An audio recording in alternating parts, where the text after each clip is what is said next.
Welcome students. तो last हमने जो लेक्चर था उसमें देख लिया था बेलियन निर्देश तंत्र के बारे में, और उसमें हम h1 h2 h3 की वैल्यू निकाल रहे थे, जिसको यहाँ तक छोड़ दिया था और बोला भी था कि आप आगे निकालना उसको। तो कुछ ही लोग हैं उन्होंने आगे किया होगा, वरना यही छोड़ दिया होगा, मैं जानता हूँ आपको अच्छे से। ठीक है, तो बेलियन निर्देश तंत्र में जहाँ आपने चित्र बनाया था वहां पर इन चीजों को लिख देना। चित्र बनाया था वहां उस चित्र के साइड में ही इन चीजों को लिख देना कि रो फाई जेड की वैल्यू कहाँ से कहाँ तक बिलोंग करेगी। इसमें एक चीज और ध्यान देना कि 0 से 2 पाई, इसमें इक्वल का साइन भी लगेगा, क्योंकि 0 भी हो सकती है और 2 पाई भी हो सकती है एग्जैक्ट, लेकिन इनफाइनाइट माइनस इनफाइनाइट पर इक्वल नहीं लगता है, क्योंकि इनफाइनाइट कोई संख्या नहीं है। हम बोल रहे हैं बहुत बड़ी संख्या है, इसलिए उसको इनफाइनाइट बोल रहे हैं। ठीक है, तो यहाँ पर साइन लगेगा इक्वल का, लेकिन इधर नहीं लगेगा। ठीक है, तो यहाँ पर हमने h1 निकाल दिया था। अब हम बात करते हैं यहाँ पर आगे h2 की, कि h2 कितना होगा बता सकते हो आप? Del r vector upon del u2, तो डेल r वेक्टर अपॉन कितना हो जाएगा u2 की जगह 5, और u2 की जगह अगर 5 हो रहा है तो h2 इक्वल टू कितना आ जाएगा 5 के सापेक्ष हम क्या करेंगे इंटीग्रेशन, तो रो आई कैप तो बाहर निकल जाएगा, cos 5 का कितना हो जाएगा माइनस के sin 5, कितना हो जाएगा sin 5, या आई कैप को इधर लिख देते हैं, और प्लस में रो हो जाएगा sin 5 का कितना हो जाएगा cos 5, और ये हो जाएगा j कैप, और उसमें तो 5 की कोई टर्म ही नहीं है, इसलिए उसका कितना हो जाएगा 0। और इसका अगर हम क्या करें मैग्नीट्यूड निकालें तो वो कितना आ जाएगा बताइए आप खुद, कि रो स्क्वायर साइन स्क्वायर 5 माइनस का रो स्क्वायर होगा तो प्लस रो स्क्वायर हो जाएगा, और प्लस में रो स्क्वायर कोस स्क्वायर 5, इस तरह से हो जाएगा। और इस टोटल में से रो बाहर आ जाएगा, और रूट में बचेगा sign square theta plus cos square theta का रूट, उसको हम कितना लिख देंगे 1। तो h2 की वैल्यू कितनी आई यहाँ पर रो आई, तो इसको भी लिखें कितनी आई रो आई। और h3 की अगर हम वैल्यू निकालें, किसकी वैल्यू h3 की, तो del r vector upon del u3 लिखें पहले, तो u3 की वैल्यू कितनी वेरी करेगी स्मॉल z, इस तरह से। और इसका अगर हम z के सापेक्ष करें तो इसका 0 हो जाएगा, इसका 0 हो जाएगा, इसका करेंगे तो z कैप का सॉरी z का z के सापेक्ष 1, तो k कैप बचेगा, और k कैप का मोड कितने के बराबर हो जाएगा 1 के बराबर हो जाएगा। ठीक है, इनको निकालना इजी है, पूछ सकता है बेलियन निर्देश तंत्र क्या है उसको समझाइए, समझाने का मतलब क्या है, वहां पर स्केल गुणक की वैल्यू निकालकर आपको बतानी है। अगर 2 नंबर में आ रहा है तो h1 h2 h3 निकालकर यहीं तक छोड़ देना है। यदि उसको 5 नंबर में पूछ रहा है तो तीनों की वैल्यू निकालकर ग्रेडियंट डाइवर्जेंस कर्ल उनकी भी वैल्यू आपको निकालकर बतानी होगी कि बेलियन निर्देश तंत्र में ग्रेडियंट डाइवर्जेंस और कर्ल उनके फॉर्मूले क्या होते हैं। ठीक है, तो यहाँ पर हमारे पास h1 h2 h3 तीनों की वैल्यू किस में आ गई बेलियन निर्देश तंत्र में, वहां आ रही थी 1 1 1, लेकिन यहाँ पर आ रही है 1 रो और 1, ये ध्यान रखना बीच वाली वैल्यू रो आ रही है, तो हम इसलिए अतः हम लिख सकते हैं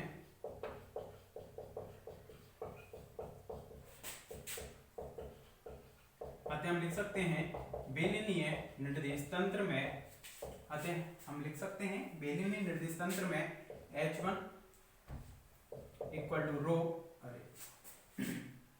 h1 equal to 1, h2 equal to rho और h3 इक्वल टू 1, इस तरह से लिख सकते हैं।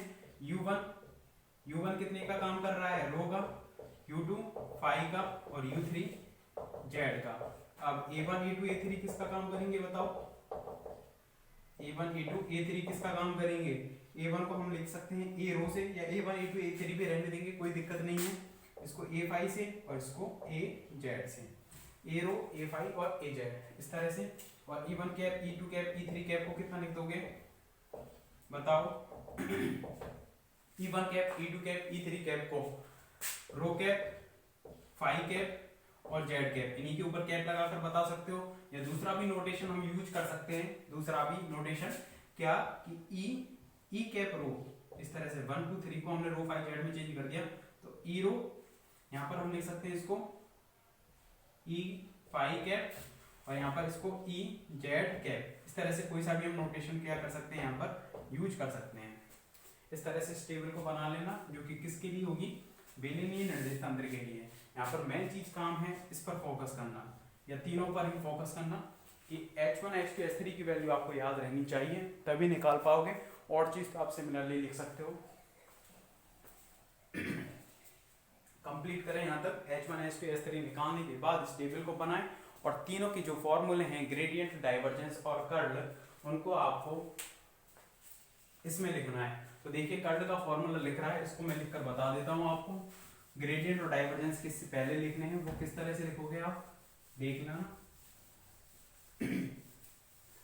ये आपको रखनी है वैल्यू बस, और कुछ नहीं करना है। तो किस तरह से रखोगे ये चीज देख लो। जैसे कि कर्ल का फॉर्मूला आप थर्ड नंबर पर रखोगे तो उसमें किस तरह से रखोगे, curl of A equal to, इसमें कितना हो जाएगा 1 रो 1, तो रो बचेगा यहाँ पर r cap theta cap phi cap, sorry rho phi cap लिख देंगे हम, रो कैप फाई कैप और जेड कैप। लेकिन यहाँ पर रो का गुणा होगा क्योंकि H2 की वैल्यू कितनी काम कर रही है, रो फाई जेड हो जाएगा। यहाँ पर कितना हो जाएगा, डेल अपॉन डेल रो, कितना हो जाएगा del upon del rho, del upon del phi और del upon del z, small z. A1 के स्थान पर ए रो, यहाँ पर ए फाई, लेकिन रो का मल्टीप्लाई होगा H2 की वजह से, और यहाँ पर कितना हो जाएगा ए जेड। इस तरह से होगा कर्ल ऑफ ए का फॉर्मूला। लेकिन 1 और 2 पर आप पहले निकालें किसका फॉर्मूला, ग्रेडियंट फाई का लिखें पहले लंबिक वक्र के निर्देश तंत्र में, और वहां पर वैल्यूज को पुट करें, और फिर उसके बाद डाइवर्जेंस का लिखें और उसको लिखें कि बेलनीय में वो वैल्यूज कितने के बराबर होगी। पूरा कंप्लीट करें इसको टेबल बनाने के बाद, ग्रेडियंट का, डाइवर्जेंस का और कर्ल का, तीनों फॉर्मूले बेलनीय में लिखें। अरे लिखें फटाफट, मैं नहीं लिखाऊंगा।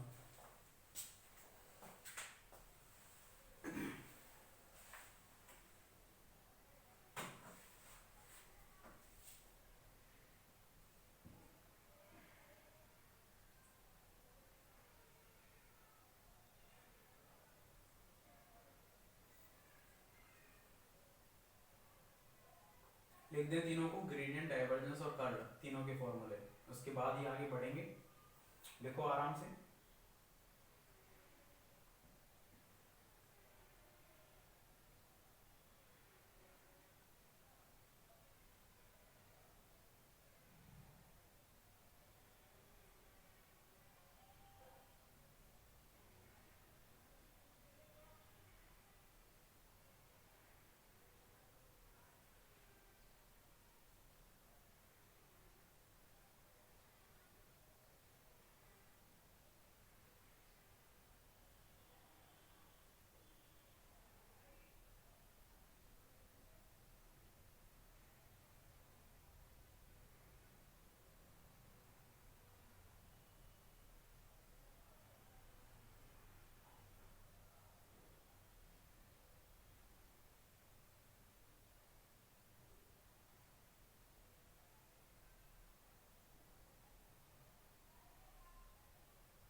तीनों लिख गए होंगे, ग्रेडियंट, डाइवर्जेंस और कर्ल का लिख ही रहा है। तीनों फॉर्मूले लिखने के बाद आपको एक चीज और करनी है। यहाँ पर देखिए कार्तीय निर्देश तंत्र में किसी बिंदु की स्थिति को हम किससे रिप्रेजेंट कर रहे थे, x, y, z से, जहाँ पर x, y, z की वैल्यू हमने रो फाई z की टर्म में लिखी थी। समीकरण 1, 2, 3 थे, वो क्या थे, x, y और z की जो वैल्यू है वो किसकी टर्म में थी, रो फाई z की टर्म में, रो की टर्म में रो फाई z के रूप में थी, rho cos phi, rho sine phi और स्मॉल z। इस तरह से था। x, y, z को हमने ट्रांसलेट किया किसमें, रो फाई और स्मॉल z में, यानी कि बेलनीय निर्देश तंत्र में हमने उसको क्या कर दिया था, ट्रांसलेट कर दिया था। इक्वेशन 1 ये थी, इक्वेशन 2 ये थी, इक्वेशन 3 ये थी। अब उल्टा कहे कि बेलनी निर्देश तंत्र के जो निर्देशांक हैं रो फाई जेड, उनको हमें रिप्लेस करना है किसके रूप में, एक्स वाई जेड की टर्म के रूप में। तो किस तरह से करोगे बताओ। यहाँ से मतलब रो यहाँ पर तो x y z equal to कितना है, रो फाई जेड की टर्म में है, हमें उल्टा करना है, रो फाई जेड को निकालना है एक्स वाई जेड की टर्म में। तो किस तरह से निकालोगे, देखिए समीकरण ये आपके पास लिख रहे हैं तो ये लिखने नहीं है, तीनों को लिखने के बाद आगे बढ़ना है। समीकरण 1 का स्क्वायर प्लस 2 का स्क्वायर करने पर करना कितना हो जाएगा, x square plus y square equal to कितना हो जाएगा, rho square cos square five plus rho square sine square five, ये हो जाएगा। रो स्क्वायर कॉमन लेंगे तो रो स्क्वायर कॉमन, और ये कितना हो जाएगा अंदर का 1, तो x square plus y square, तो रो की टर्म में रो जो आएगा किसकी टर्म में, एक्स और वाई की टर्म में कितना आ जाएगा, x square plus y square का रूट। इसको लिख देना, इक्वेशन नंबर कितनी हो जाएगी, और तो चल ही नहीं रही, 4 लिख देना इसको। करें इसको कि रो है हमने उसको किसकी टर्म में निकाल दिया, एक्स और वाई की टर्म में। इसी तरह से अगर हमें फाई है उसको एक्स और वाई या जेड की टर्म में निकालना है तो कैसे निकालोगे बताओ, सोचो जरा कि फाई है हमें उसको एक्स और वाई की टर्म में ही लिखना है। जैसे रो को हमने देखा केवल एक्स और वाई की टर्म में आ रहा है, रो फाई जेड को हमने हटा दिया वहां से, उसकी टर्म में नहीं आ रहा है। तो किस तरह से निकालेंगे फाई को, देखें समीकरण 2 भाग यदि हम 1 कर दें, समीकरण 2 भाग 1 से 2 में भाग दे में हम 1 का, तो रो से रो कैंसिल आउट हो जाएगा, sine upon cos tan phi हो जाएगा, tan फाई इक्वल टू कितना आ जाएगा, y upon x, capital y upon capital x. तो फाई इक्वल टू कितना आ जाएगा यहाँ से, tan इनवर्स कितना, y by x, tan inverse y upon x. देखिए एक्स वाई जेड को आप कैपिटल बनाओ या स्मॉल बनाओ, उसका कोई ज्यादा अर्थ नहीं पड़ेगा, लेकिन यहाँ पर हम कैपिटल इसलिए लेकर चल रहे थे ताकि हम इन दोनों में अंतर कर सकें बस। वैसे तो आप एक्स वाई जेड को आप स्मॉल लें या कैपिटल लें, उसका कोई मीनिंग नहीं है ज़्यादा, लेकिन यहाँ स्मॉल जेड और कैपिटल जेड में अंतर करने के लिए मैं उनको कैसा लेकर चल रहा हूँ, कैपिटल। ठीक है, इनको रो को निकाल लिया, फाई को निकाल लिया, जेड की टर्म में है ही है कितना, रो फाई स्मॉल जेड है वो किसकी टर्म में है, कैपिटल जेड की टर्म में स्वतः ही है, इसको तो चेंज करने की जरूरत ही नहीं है। एक्स वाई जेड की टर्म दिखनी चाहिए, उसके अलावा कोई टर्म नहीं दिखनी चाहिए, तो वो सीधा जेड की फॉर्म में है ही है, तो उसको बदलने की जरूरत नहीं है। तो रो फाई और जेड उसको हमने एक्स वाई जेड की टर्म के रूप में लिख दिया। समीकरण 4, 5, 6 तीनों डाल देना, यहाँ पर आपका जो बेलनीय निर्देश तंत्र है वो कंप्लीट हो जाता है।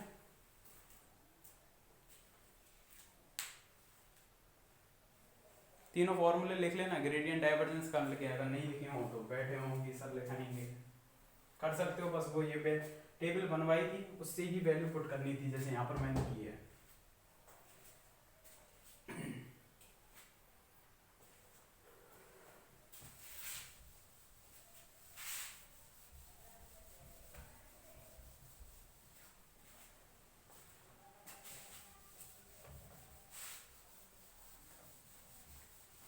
ठीक है, आपका बेलनीय निर्देश तंत्र यहाँ कंप्लीट हो चुका है।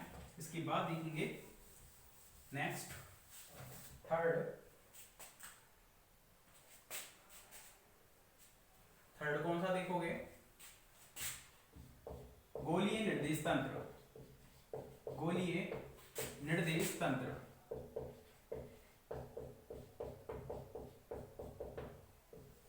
गोलीय निर्देश तंत्र हेडिंग डालें और इधर देखें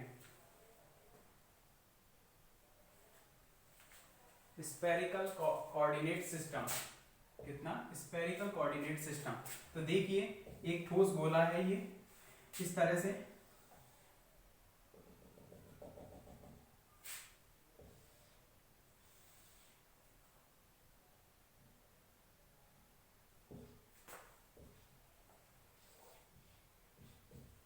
कैपिटल एक्स, कैपिटल वाई और कैपिटल जेड में एक सॉलिड एंगल रखा हुआ है। इसकी परिधि पर जैसे टेनिस की एक बॉल देखी होगी, उस पर इस तरह से आपने देखी होगी लाइन खींची आती है, पूरी खींची आती है, लेकिन मैं यहाँ तक ही खींच रहा हूँ। इस तरह से आपको अंदाजा हो जाएगा कि मैं एक पॉइंट ले रहा हूँ P, वो कहाँ पर है, इसके सरफेस पर है, इस गोले के सरफेस पर। ये इसका केंद्र बिंदु रहा, मूल बिंदु रहा, जहां से इसकी जो दूरी है या इसकी हम कह सकते हैं गोले की जो त्रिज्या है वो कितनी है, यहाँ पर कितनी है, स्मॉल r। ठीक है, अब इस लाइन का जो प्रेक्षेप नीचे आ रहा होगा, इसकी छाया जो पड़ रही होगी कुछ इस तरीके से पड़ रही होगी, यहाँ पर छाया इसकी इस तरह से छाया जा रही होगी, उसकी इस वाली प्रेक्षेप की यहाँ तक छाया जा रही होगी, तो वो एंगल जो बना रही है एक्स अक्ष के साथ वो कितना बना रही है, फाई बना रही है। और ये वाला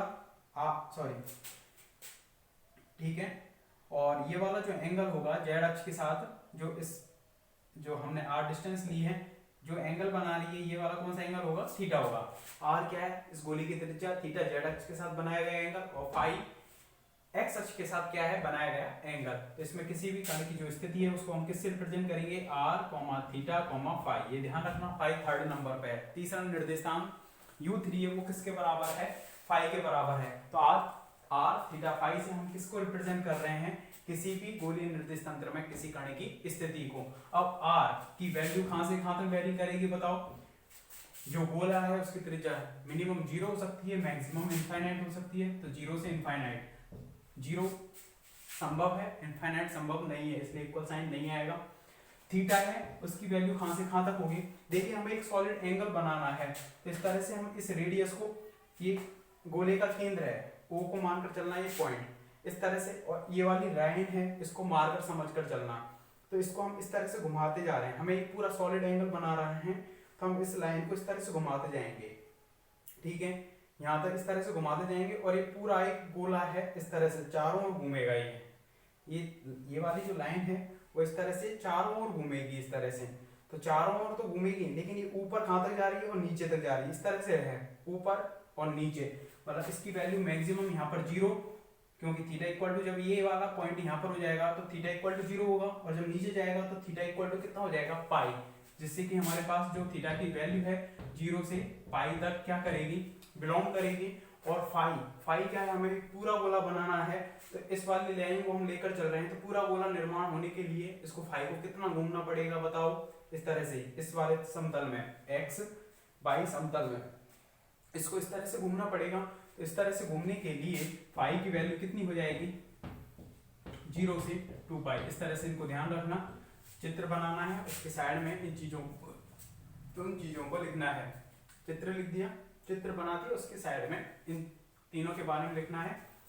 आर की वैल्यू कहां से कहां तक वेरी करेगी, थीटा की कहां से कहां तक करेगी, और फाई की कहां से कहां तक वैल्यू है वो वेरी करेगी। ठीक है, अब देखें जो आर वेक्टर है किस तरह से लिखते हैं हम, एक्स आई कैप प्लस वाई जे कैप प्लस जेड के कैप, इस तरह से लिखते हैं। यदि हमें एक्स बाई जेड की वैल्यू यहाँ पर किसकी फॉर्म में मिल जाए, आर थीटा फाई के फॉर्म में, तो हम इजीली किनको निकाल सकते हैं, ग्रेडियंट, डाइवर्जेंस और कर्ल। उससे पहले हम h1 h2 h3 की वैल्यू भी क्या कर सकते हैं, फाइंड आउट कर सकते हैं। किसके लिए, गोलीय निर्देश तंत्र के लिए। तो देखिए किस तरह से निकालेंगे, आर है, ठीक है, आर का इधर घटक कितना हो जाएगा, आर थीटा वाली डायरेक्शन में आर कॉस थीटा, और यहाँ पर कितना घटक हो जाएगा ये वाला, क्योंकि इस तरह से त्रिविम में लेकर चलना है इस चीज को। ठीक है, अभी मैं आपको बताता हूं इस तरह से कि ये x, ये y और ये क्या रहा आपका z रहा, इस तरह से तीन एक्सिस हैं इस तरह से, ये x, ये y और ये वाला आपका z। तो ये वाला जो r है वो इस तरह से है, इस तरह से, इस वाले तल में नहीं है, इसमें है। तो इसका इधर वाला घटक कितना हो गया, r cos थीटा, और इस तरह से होने की वजह से इसका नीचे प्रक्षेप आ रहा था, ये डॉटेड वाली लाइन है, नीचे प्रक्षेप आ रहा था, मतलब नीचे छाया बन रही थी। ऊपर से अगर हम फोकस करें तो इसकी इस वाले तल में क्या बनेगी, छाया बनेगी। तो रो कितना रहा ये, तो नीचे इसका घटक आएगा, तो एक तो ऊपर कटा और एक नीचे कटेगा इसका घटक, वो कितना आएगा, rho sine r sine theta, r cos theta, r sine theta. R क्या है इसकी गोली की त्रिज्या, आर कॉस थीटा, ये आर साइन थीटा। अब आर साइन थीटा का इधर घटक कितना आएगा, आर साइन थीटा का बाई एक्सिस पर कितना घटक आएगा ये बताओ, क्योंकि ये वाली जो रेखा है वो कौन से तल में है, इस तरह से ये जेड रहा, सॉरी एक्स रहा, तो इस तरह से ये रेखा यहाँ पर जा रही है इस तरह से, अरे इस तरह से देखो, ये एक्स रहा, तो इस तरह से ये रेखा। तो इसका इधर वाला घटक और उधर वाला घटक हमें निकालना है, बाई दिशा में जो घटक है कैसे निकालेंगे, आर साइन थीटा को एक पूरा वेक्टर माने, इसका फाई दिशा में थीटा वाली डायरेक्शन में एंगल कितना होगा कॉस, तो ये वाला कितना हो जाएगा r sign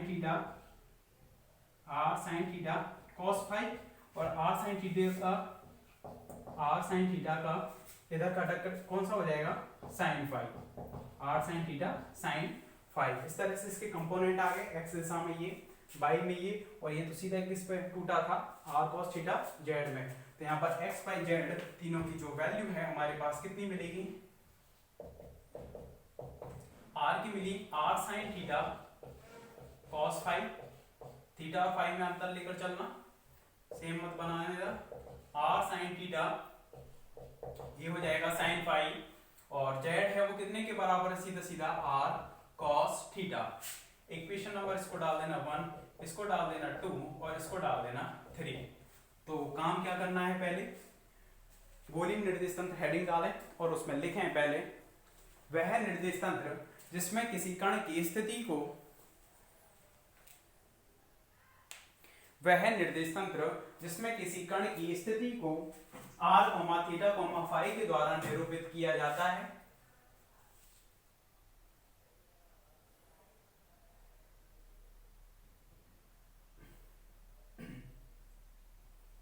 are theta phi के द्वारा निरूपित किया जाता है, गोलीय निर्देश तंत्र कहलाता है, गोलीय निर्देश तंत्र कहलाता है। इसके बाद आप क्या करोगे, इस चित्र को बनाओ, साइड में उन आर थीटा फाई की वैल्यू कहां से कहां तक वेरी कर रही है उसको बना देना, उसके कंपोनेंट्स को तोड़कर हम किसको लिख सकते हैं, समीकरण 1 2 3 को हमने लिख दिया चित्र से ही, कि एक्स दिशा में कौन सा कंपोनेंट आया, वाई दिशा में कौन सा आया और जेड दिशा में कौन सा आया। या ये कह सकते हैं कि एक्स वाई जेड की जो वैल्यू है हमने किसकी टर्म में लिख दी, आर थीटा फाई की टर्म में लिख दी। उल्टा भी काम करेंगे आगे चलकर, जिसमें हम आर थीटा फाई की वैल्यू भी किसके रूप में लिखेंगे, एक्स वाई जेड की टर्म में लिखेंगे, ठीक है।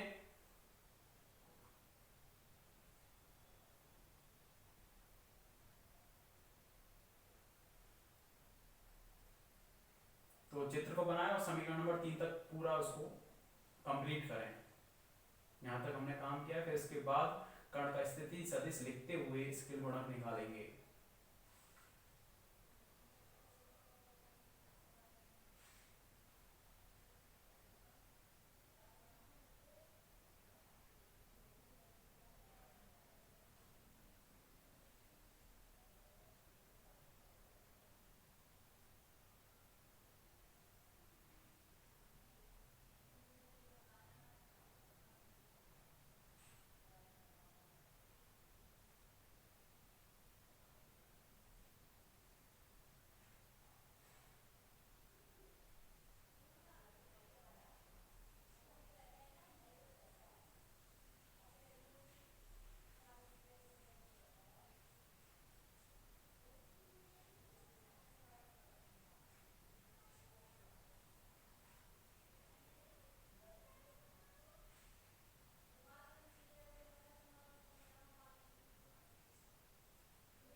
समीकरण 3 तक कंप्लीट कर लो इसको, उसके बाद लिखना क्योंकि कण का स्थिति सदिश, चूंकि कण का स्थिति सदिश आर वेक्टर इस तरह से लिखते हैं, तो आर वेक्टर में हमें एक्स वाई जेड तीनों की वैल्यू पता है, तो तीनों को लिखेंगे r sine theta cos phi i cap plus r sine theta sine phi j cap, ये वाली लिख दी। और इसके बाद आर कॉस थीटा ये ध्यान रखना, और आर कॉस थीटा कितना के कैप, एक्स वाई जेड तीनों की वैल्यू हमने पुट कर दी, जैसे कि आर वेक्टर आ गया। अब यहाँ से हम क्या निकाल सकते हैं, h1 की वैल्यू निकाल सकते हैं। h1 कितना काम करता है, del r vector upon del u1 काम करता है। तो del r vector upon del u1 कितने का काम करेगा, r का काम करेगा। इसलिए r थीटा फाई में हमने इसको चेंज किया था ताकि हम r के सापेक्ष उसका आंशिक अवकलन कर सकें। तो r के सापेक्ष करेंगे तो साइन थीटा कॉस फाई आई के बाहर आ जाएगा, r का r 1 हो जाएगा। इसी तरह से यहाँ पर r के सापेक्ष करेंगे तो साइन थीटा साइन फाई बाहर आ जाएगा जे कैप, और r का r के सापेक्ष 1 हो जाएगा। इसमें r की टर्म है, इसका भी होगा, तो यहाँ पर कितना हो जाएगा cos थीटा के बाहर आ जाएगा, r का r के सापेक्ष 1 हो जाएगा। और उसका मोड किस तरह से निकालोगे बताओ, आई कैप के गुणांक का स्क्वायर प्लस जे कैप के गुणांक का स्क्वायर प्लस के कैप के गुणांक का स्क्वायर। तो करिए sine square theta cos square phi i cap के गुणांक का स्क्वायर जे कैप के गुणांक का स्क्वायर, यानी कि sine square theta sine square phi. इसी तरह से इसका भी करेंगे तो कितना हो जाएगा कॉस स्क्वायर थीटा आई कैप जे कैप के गुणांक के स्क्वायर का रूट कर दिया। अब यहाँ पर क्या करेंगे, साइन स्क्वायर थीटा दोनों में से कॉमन आ रहा है, तो दोनों में से हमने साइन स्क्वायर थीटा को कॉमन ले लिया, साइन स्क्वायर थीटा को, तो cos square phi plus sine square phi इन दोनों टर्म में से कितना हो जाएगा 1 हो जाएगा। और प्लस में कितना आएगा कॉस स्क्वायर थीटा। एंगल का ध्यान रखना, थीटा और फाई दोनों चेंजेज हैं, तो थीटा वाली जो दोनों टर्म है इसमें से कॉमन आ जाएगी, तो cos square phi plus sine square phi यहाँ पर 1 हो गया। इसी तरह से दोबारा से sign square theta plus cos square theta, ये भी कितना हो जाएगा 1 का रूट यानी कि 1। यहाँ तक लिखें इसको, जिससे कि हमारे पास h1 की जो वैल्यू आई है वो कितनी आई है यहाँ पर 1। कार्तीय में तीनों वैल्यू 1 1 1 आ रही थी, गोलीय में आ रही थी 1 रो 1, और यहाँ पर आ रही है 1। अगली देखेंगे कितनी आएगी, और उसके बाद h3 भी देखेंगे वो कितनी आएगी। तो यहाँ से h2 निकाल कर बता सकते हो h2 कितनी आएगी, r के बराबर आएगी, स्मॉल r के बराबर। तो देखें स्मॉल r के बराबर आ रही है या नहीं आ रही है। इस चित्र का केवल इतना ही मकसद था, इन तीनों कंपोनेंट्स को निकालना। वो अगर आपने निकालना सीख गए तो h1 h2 h3 इजीली निकल जाएंगे, और उनकी वैल्यू आपको सीधी भी याद रखनी है, ताकि कहीं पर भी अगर हमें गोलीय निर्देश तंत्र में सीधा यूज करना पड़े फॉर्मूला ग्रेडियंट डाइवर्जेंस कर्ल का, तो वो कर पाए। ठीक है, अरे ठीक है।